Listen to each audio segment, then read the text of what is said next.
Good morning, grade 5 students. Good grade 5 students. This is our second English class, online class. We will do translation today, and our topic is teeth not just for eating. So I will request you to please open your books and turn to page number 39.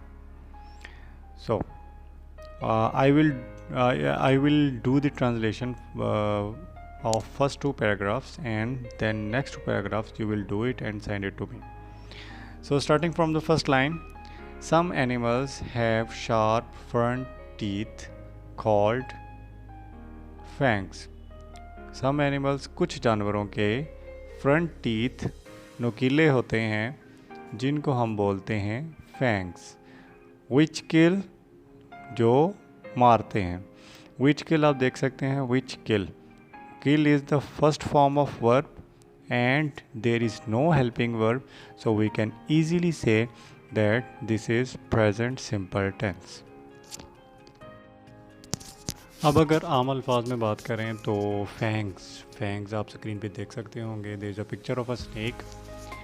So fangs जो इसके लंबे लंबे जो दांत हैं, canine teeth हैं, वो बहुत लंबे हैं और इसको बोलते हैं फैंग्स.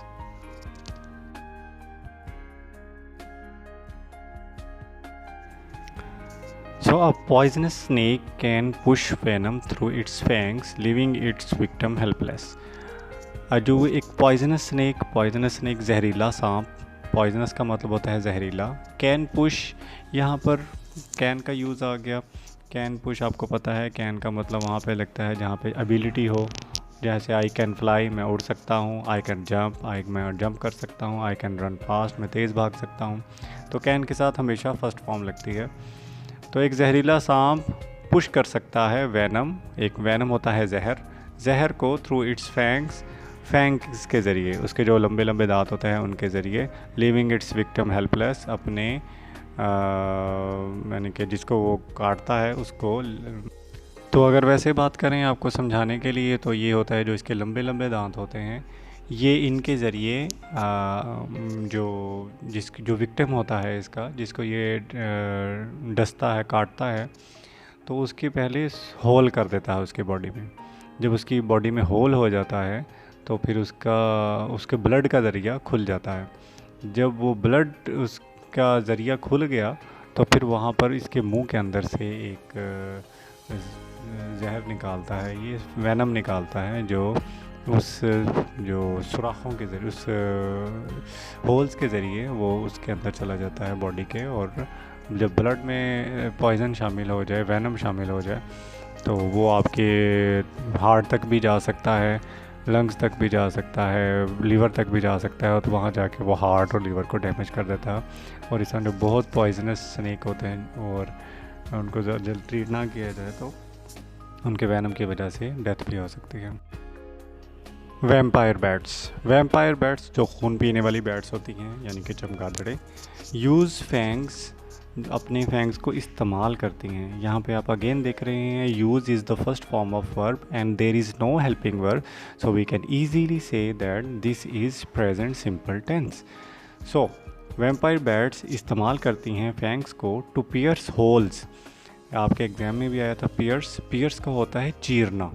अब चीरना क्या होता है इसके बारे में नाउ यू कैन सी, यहाँ पर एक नोट है जिसके अंदर एक पेंसिल को ऐसे पियर्स कर दिया गया है. This is called piercing. जब हम कोई भी नुकीली चीज़ किसी भी चीज़ में से ऐसे गुजारते हैं तो उसमें सुराख हो जाते हैं. दिस इज़ कॉल्ड चीरना, या इसको बोलते हैं पियर्स.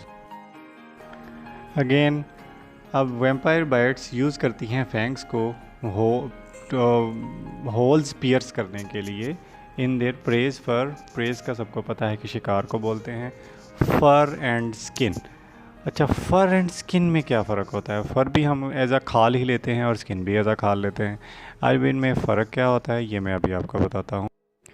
फ़र क्या होती है? You can see a fox which has fur on his body. इनकी जो फॉक्स है उसके बॉडी पे बहुत ज़्यादा बाल हैं. फ़र बोलते हैं बालों को, जो स्किन के ऊपर बाल होते हैं इनको बोलते हैं फ़र. So you can see it's very furry. You can see another picture of a mouse which is very furry, and it has a lot of hair on its body, on its skin.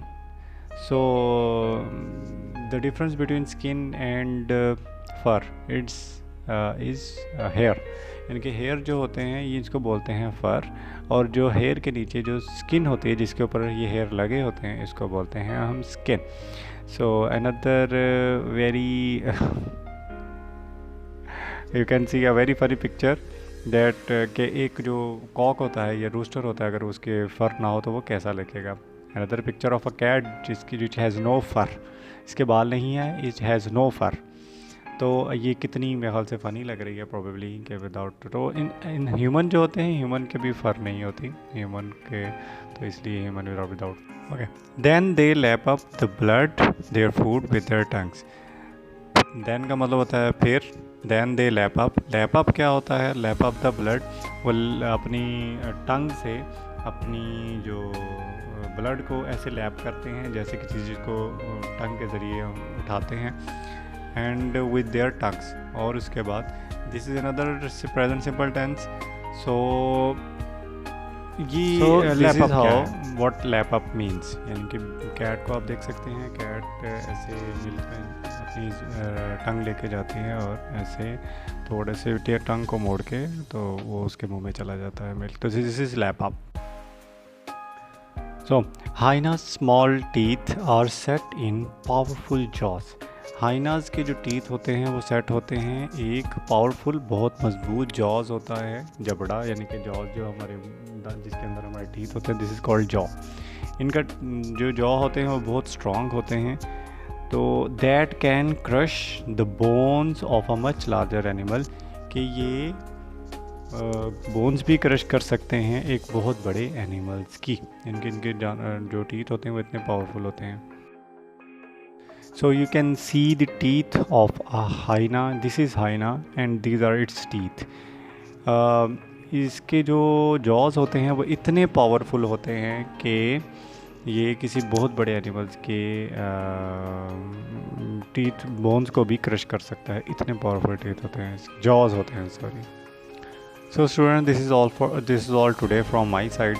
I have translated one paragraph and the next paragraph will be translated by you.